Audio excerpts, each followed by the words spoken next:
Alright, what's up, ladies and gentlemen? Look, I gotta make this video quick. Not a lot of storage space on the phone nowadays. I don't know what's going on. The iPhone, it's Apple, man. And two, bad to hit the road, embark on a long journey, so I'm gonna make this real quick. I wanted to get this video out because I saw this article earlier this week about like blockbuster trades by Bleacher Report, blockbuster trades that every team should do. I'm interested, I'm a big hypothetical fan. I'm a big hypothetical NBA fan, all thanks to the Sixers, because all I've ever liked about basketball was, oh, maybe we'll get rid of this dude, maybe we'll draft this guy, maybe we'll do this, and the Sixers would always make moves, always be involved. It's fun. Nowadays, still fun because the basketball team sucks to watch, so this is what I have to hold on to for happiness. So let's go over a couple trades that are only involving the Sixers. I don't give a damn about the other teams right now.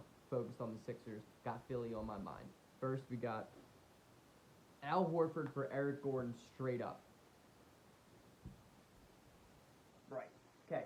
No shot does Houston do that. There's not a chance in this world that Houston's going get a big guy and trade Eric Gordon, who's probably a 40% three-point shooter. There's no shot Houston accepts that. Bleacher Report's so bad. They really just find two dudes who have a matching contract and just, they'll trade for each other.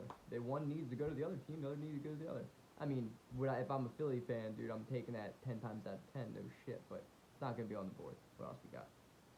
Okay, here's one. We got Al Horford, 2021 first-round pick, lottery protected, and a 2021 second-rounder by the Knicks for Eric Gordon, Daniel House, and Austin Rivers. Okay. I like this trade a lot more than the first one, obviously. Go ahead, have our first-round picks. We're not going to draft anyone good with them anyway, so you can have them.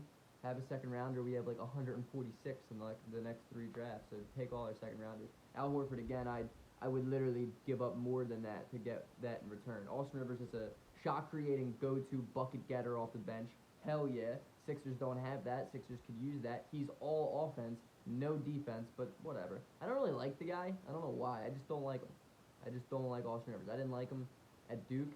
I don't like him now. I don't know why, but he's good, dude. He's a good ball player. He'll get his buckets. He'll have his off nights and on nights, but he's a good six-man, I think. Daniel House is a good stretch 3-4 type of player. I think Houston, obviously is a stretch 4, but I think Daniel House would be pretty perfect on Philly. He can shoot the 3-ball well. He's kind of like a worse Robert Covington. He plays good defense, not as good as Robert Covington, and he shoots threes, I think, more efficiently than Rocco. Percentage-wise, I don't know, but I just feel like Rocco would go over 10 3 games in a row and then hit like 9 out of 9 next game, and all of a sudden it would look like he shoots 40%. I'm like, damn, dude. But I like Daniel House. He can defend. Dude doesn't demand the ball a lot. He'll give you 7 to 8 points a game, but he'll knock down open shots if given the opportunity. Plus, he's a dude that's like bounced around the G League and like kind of came up late, so he probably is a grinder. I could respect that. And Eric Gordon, well, of course, give me Eric Gordon. That dude is lights out from 3. He's a veteran dude. I mean, he could score off the dribble too, way better than he used to be able to. I feel like. I don't know. He was pretty good when he was younger, but I love Eric Gordon. I'm a huge Eric Gordon fan. I think he would be the perfect 2 guard on our team. So let's do it. All right, here's the last one. All right, the 21st pick in this draft via Oklahoma City. The 2022 first rounder, lottery protected. All right, take that. Josh Richardson and Al Horford for Drew Holiday and JJ Redick. Do the deal, Elton. Do the deal.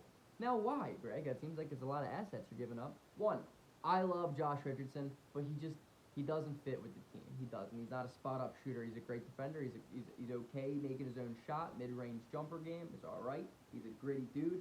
It's awesome, but from that position, what we need is a spot-up shooter. A spot-up shooter. JJ Redick, spot-up shooter. I'll take him over him right there. He's older, obviously, but to win right now, that's what we need. I love Josh Richardson, but I have no problem seeing him go. Al Horford, I would trade him for a bag of chips, and the chips don't even have to be a flavor I like. That's my feelings on Al Horford. I hate that man until the day I die. I'm sure he's a great dude. Looks like a great guy. Seems like a great guy. Screw him. and 2 first-rounders. I don't like this year's draft at all. I especially don't like it from where the Philadelphia Sixers are located. I just don't think we're gonna get really decent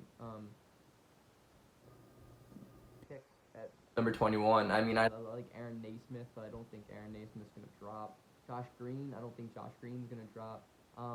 The Sixers just need to look at 3-and-D guys. I saw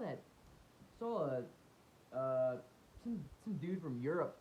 Seemed like a good player. Screw it. At this point, whatever. Everyone else on the team from another country, might as well. And I mean, dude, Drew Holiday, one of my favorite players of all time, but all biased aside, BT Dubs, the guy watched me play basketball in the Wells Fargo Center, and then my teammate's sister asked him to prom. But side note. Anyway, Drew Holiday is the man, dude. 3-and-D specialist. That dude is an all-defensive NBA team perennial guy. He is a elite defender, and he shoots the ball really, really well from 3, and he is a shot creator. I mean, dude's an all-star. Dude's a borderline all-star. You put him back in, and dude, the homecoming, the Philly, come on. Trade those dudes. Trade 2 dudes we should never have gotten to begin with, and bring back 2 dudes that we should not have ever gotten rid of. Come on. Take that deal 10 times out of 10. I think that's probably my favorite deal. I don't know. I like the Horford and a first and second for Eric Gordon, Dan House, and Austin Rivers. I think that gets back the most depth-wise. I think that's what we need the most. I think that would be my favorite trade. I think Al Horford for Eric Gordon, obviously, but it's never going to happen. I don't know why Bleacher Report would even throw that in there. And, of course, dude, Drew Holiday and JJ Redick. I think those 3 are, like, best-case scenario for the Sixers. I don't see any of that happening at all, especially the first 2 trades. There's no chance. There's no chance that the Rockets just explode the lineup. Especially right now. I mean, dude, they're down 2-1, but do they look all right? They look okay. And it depends if D'Antoni leaves, too. That would be huge. If D'Antoni leaves, then they're going to change the pace of the game drastically. But, hey, until next time, ladies and gentlemen.